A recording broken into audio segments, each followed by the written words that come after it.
Coucou mes amours, bienvenue dans les chroniques de Malaika. Aujourd'hui, nous allons faire les revues critiques de Un autre Pierre dans le mariage, la nouvelle série de Monsieur Aloy, car il a changé de nom. Épisode 3. Ça commence avec Ange, on va dire Angèle. Angèle qui va ouvrir la porte, c'est son petit frère qu'elle n'avait pas vu pendant longtemps, qui est venu leur rendre visite.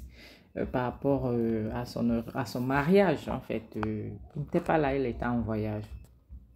Donc, elle est contente de voir son petit frère. Ils sont en train de causer, lui aussi. Il est content de voir sa grande soeur. Ça faisait un bout de temps qu'ils ne se sont pas vus. Ils s'étaient assis, ils étaient tous souriants, tu vois. Et subitement, il a remarqué les bleus sur le visage de sa soeur. Il dit, attends, grande soeur, c'est quoi ça? Elle dit non, non, non, quoi, rien. Elle dit attends, qu'est-ce que tu as là sur l'œil? Attends un peu, je dépose ça. Qu'est-ce que tu as là? Il dit non. Elle dit non, non, ça va, c'est rien. Parle-moi de toi, comment tu vas? Ça fait un bon se pavé. Il dit s'il te plaît, attends d'abord. Tu as quoi là?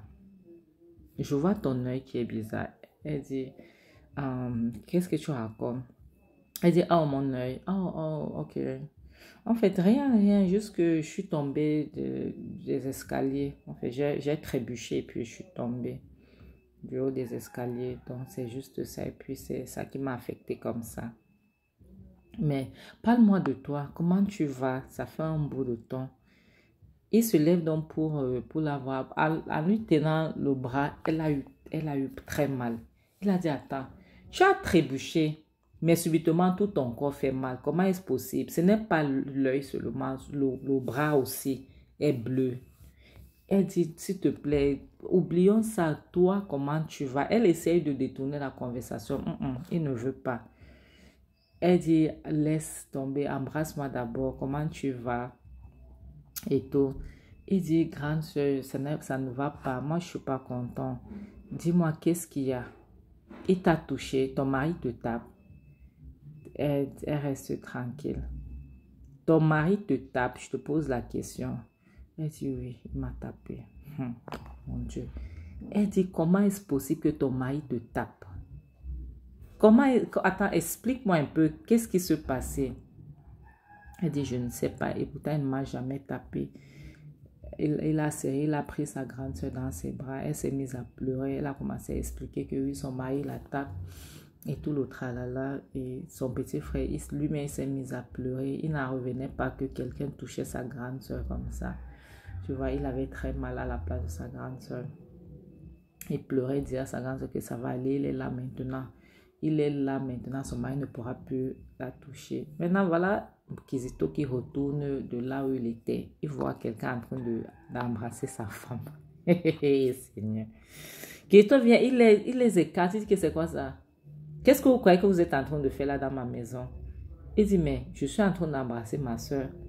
Il dit, attends, tu ne touches pas ma femme dans ma maison. Elle dit, mais voilà ma soeur, voilà mon petit frère, qu'est-ce que tu racontes? Et il demande, tu penses que je n'ai pas vu que c'est ton petit frère? Ou bien tu penses que je n'ai pas les yeux pour voir? Ça, c'est ma maison. Que tu sois son petit frère ou pas, personne n'embrasse ma femme. Même pas ta mère. Il se retrouve et il dit que même pas ta mère ne peut pas te serrer dans ses bras. Elle dit, attends, je suis ta chose, je suis ta femme, je ne suis pas quelque chose qui t'appartient. Je ne t'appartiens pas, je suis ta femme. Je ne suis pas l'argent, je ne suis pas tes meubles, je suis ta femme. Il dit, je m'en fous, je te dis que personne, tu m'appartiens, tu es ma chose, tu es à moi. Est-ce que tu es en train de comprendre ce que je suis en train de te dire? Il faut que tu te mets ça dans la tête aujourd'hui. Que tu m'appartiens, tu es à moi. Imaginez ce que quelqu'un est en train de dire à une personne. Et son petit frère là, il écoutait. Il dit qu'il appelait Kizito. Kizito, comme il ne répondait pas, il a tapoté sur le dos. Lorsque Kizito se retournait, le coup de poing qu'il lui a pris. Oh Seigneur. Donc, il a donné un coup de poing bien solide à Kizito. Kizito est tombé. Vous voyez, voilà un homme qui bat sur sa femme et qui ne peut même pas retenir un coup de poing. Il dit que tu ne touches plus jamais ma soeur, je t'interdis. Et qu'il te dit que tu me frappes dans ma maison.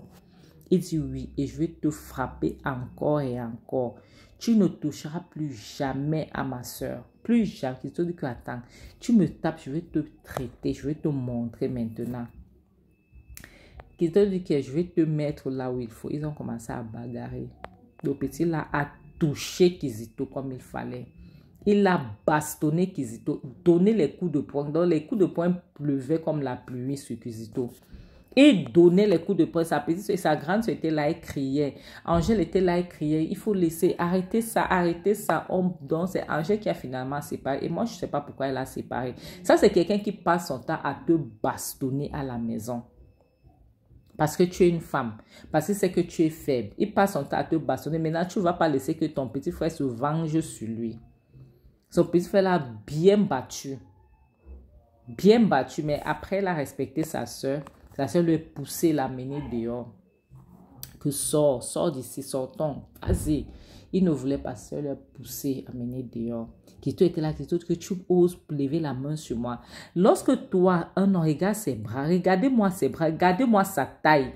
Cette type peut faire même 2 mètres. Regardez son poids. Il tape sur une femme. Son frère le pousse, sa soeur pousse le dehors et il saignait même. Il saignait. C'est comme si Kizito lui donnait un petit coup de poing là.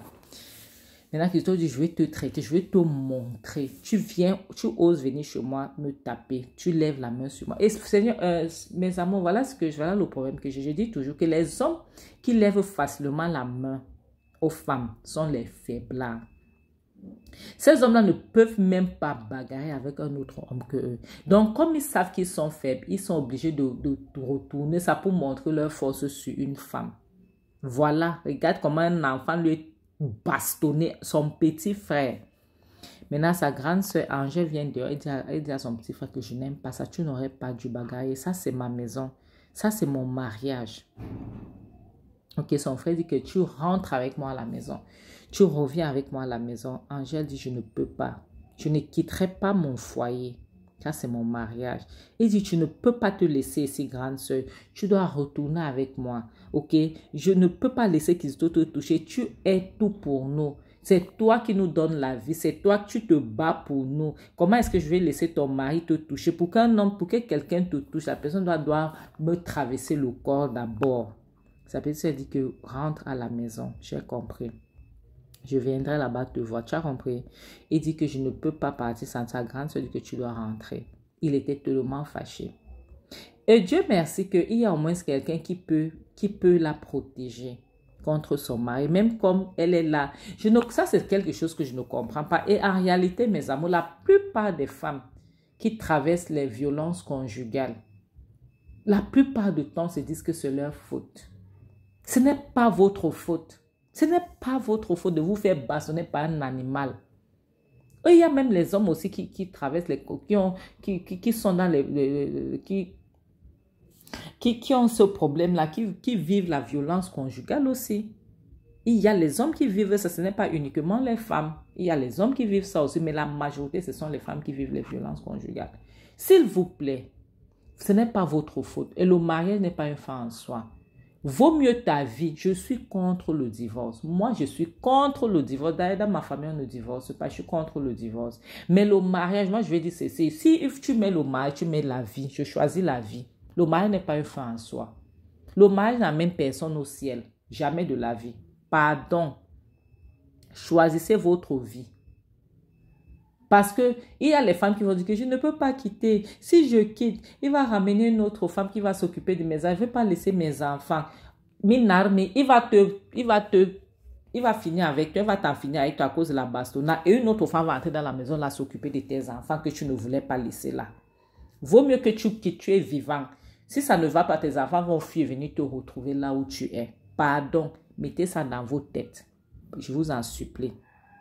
Maintenant, la prochaine scène montre l'ami de Kizito qui est toujours fâché contre cette histoire de celui en chemise violet. Elle est fâchée contre cette histoire. Il se plaignait à celui qui est en chemise fleurie des choses que Kizito fait. Kizito a osé lever la main sur sa femme devant lui. Et qui n'avait pas d'autre choix que de le corriger. Et il s'énerve parce qu'il dit que, imagine que Kizito, c'est quelqu'un qui a fréquenté à l'extérieur. Il a passé toute sa vie à l'extérieur. Il a fréquenté. Comment est-ce qu'il peut se comporter comme un bon villageois?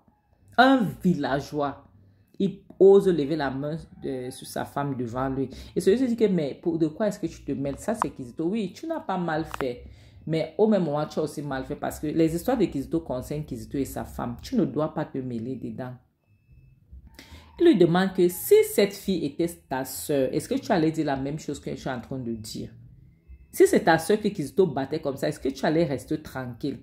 Son ami en Floride dit que, mais ce n'est pas ma soeur. Je suis désolée, ce n'est pas ma soeur. Elle a aussi un petit frère, que son frère pas bagarré pour elle. Que son frère pas là-bas, pas bagarré avec Kizito pour protéger sa grande soeur. Moi, je ne peux pas me mêler, j'ai mes affaires dont je me mêle. Nous tous, on ne peut pas se mêler des affaires des gens. C'est pour ça que moi, je te dis de te mêler de tes unions. Celui-là en chemise, je lui ai dit que tu sais, voilà le problème que j'ai avec toi. C'est toujours ton problème.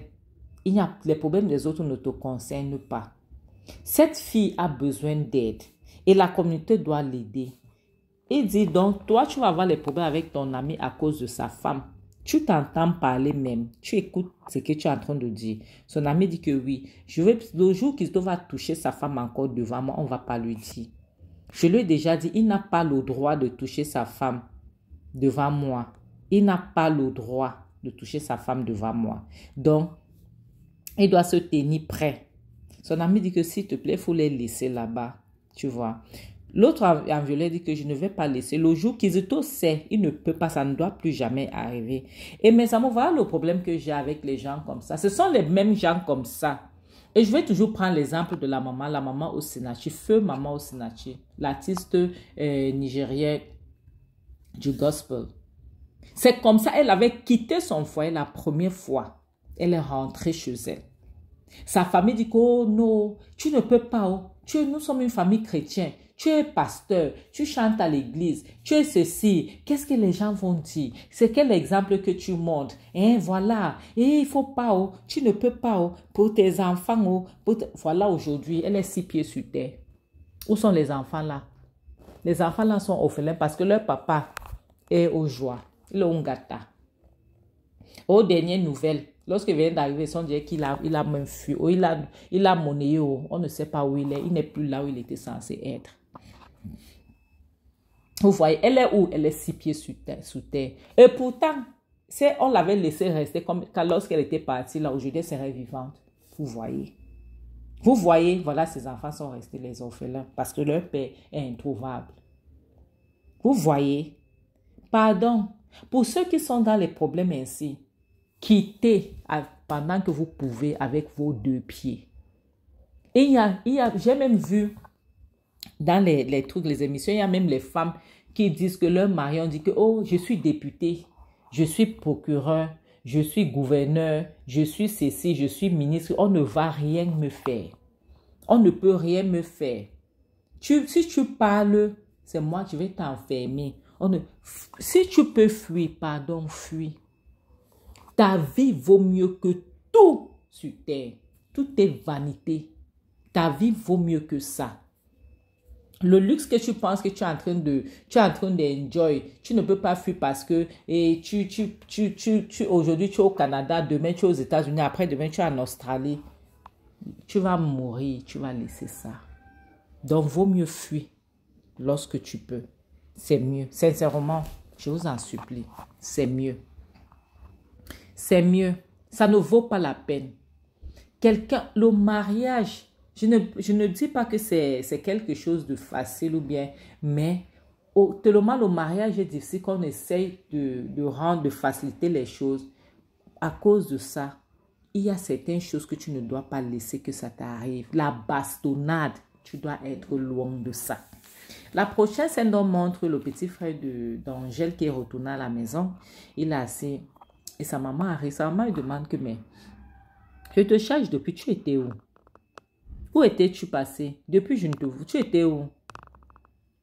Il dit que j'étais allé voir ma grande soeur. Donc, j'étais chez ma grande soeur. Sa maman dit, ah, ok. Après, il demande à sa maman que tu savais. Tu es au courant. Tu es au courant que ton beau Kizito tapait, battait sur ma soeur. Sa mère dit quoi? Qu'est-ce que tu me racontes comme ça? Il demande, oui. Sa mère dit que Kizito n'a jamais touché sa femme. Kizito n'a jamais battu sa femme. Il dit, maman, j'ai vu de mes yeux qu'Izito a donné les yeux bleus à ma soeur. J'ai vu. Tes yeux sont noirs, même pas seulement bleu, noir. J'ai vu ça j'ai vu de mes propres yeux. C'est que Kizito a fait ma soeur. Mais la maman était surprise. Elle était étonnée. Kizito n'a jamais touché sa femme. Je n'ai jamais appris ça. Depuis quand? Elle bat sur sa femme depuis quand? Il dit que mais ça va, il n'y a pas de problème. Maintenant, c'est 1-1 parce que je lui ai donné la bastonnade de sa vie. Comme il a osé lever la main sur ma soeur, j'ai aussi levé la main sur lui. Sa maman dit quoi? Tu as fait quoi? Vous connaissez les mamans africaines. Et ce sont les mamans comme ça. Ce sont les mamans avec les mamans pareilles. Je suis désolée, mais parfois il faut dire la vérité. Ce sont les mamans comme ça qui font en sorte que leurs enfants, je ne sais pas, je ne veux pas utiliser le mot là, qu'on en finisse avec eux dans leur foyer. Parce que maman comme ça ne va jamais accepter que sa fille quitte le foyer là. Parce qu'elle va demander qu'est-ce que les femmes de ma réunion vont dire. Qu'est-ce que les autres mères de l'église vont dire. Qu'est-ce que c'est si, qu'est-ce que le pasteur va dire. Comme si ton enfant part de l'autre côté, ça va affecter le pasteur. Ça ne va pas affecter le pasteur, c'est toi que ça va affecter. Sa mère dit, tu n'as pas le droit de taper sur ton beau-frère. Ok? Tu n'as pas le droit, tu ne devrais pas faire cela. Et je te dis maintenant, si quelque chose doit t'arriver, si il dit qu'il veut te faire, sache que mes mains sont propres, je ne suis pas là. Je ne veux pas intervenir. Je te dis, je t'avertis, je ne vais pas intervenir. Comme elle parlait, on a sonné. Ils ont sonné, après ils ont toqué, ils ont commencé à toquer très fort. Boum, boum, boum, boum, boum. La maman part maintenant pour ouvrir la porte. Pardon. Dès qu'elle ouvre la porte, c'est la police. Donc, le beau-frère a envoyé la police pour arrêter le petit frère de sa femme, petit frère d'Angèle. Kizito a envoyé les policiers pour arrêter son beau-frère. Il n'a même pas eu honte. Voilà, donc la police vient. Ils ont prononcé son nom, mais j'ai oublié. Je vais me rappeler dans la prochaine épisode. J'ai oublié. Ils ont dit qu'il a un état d'arrestation pour violence. Et pourtant, lorsque Kizito a tapé sur sa femme n'a pas porté plainte. Comme c'est une femme, selon lui, elle n'a pas porté plainte. Il dit que oui, c'est bien lui. Ils disent qu'ils doivent partir avec eux. Il doit partir avec eux. Il dit qu'il n'y a pas de problème. Il va partir sans souci. Et maintenant, on lui lit ses droits. Il a écouté attentivement. Il dit qu'il n'y a pas de problème. Il ne va pas résister à l'arrestation. Qu'on peut l'arrêter, il n'y a pas de problème. Il dit que, maman, je ne vais pas résister. Maintenant, il met les mains en haut qu'il ne doit pas résister. Ils ont commencé à vouloir le brutaliser. Il dit que, maman, il faut filmer parce que tu vois, je ne résiste pas. Il faut filmer, pardon, parce que je ne résiste pas. Vous voyez, c'est facile. Maintenant, il peut arrêter l'enfant si facilement. Et pourtant, lui, il a le droit de bastonner sa femme. Ce n'est pas un problème. Mes amours, c'est ici qu'on va s'arrêter pour aujourd'hui. S'il vous plaît, n'oubliez pas de liker, n'oubliez pas de partager, n'oubliez pas de vous abonner. Ouais, mes amours, abonnez-vous, non. Encouragez-moi quand même. Et encouragez votre soeur. Je suis votre soeur, je suis votre tantine, je peux être votre mère, encouragez. Non, mes enfants ne peuvent pas regarder l'âge que mes enfants auraient censé avoir, ne pourront pas regarder. Bon, encouragez votre soeur. Et s'il vous plaît, n'oubliez pas de monter sur le train, c'est parce que ça va aller trop vite. La série, ça va être nickel.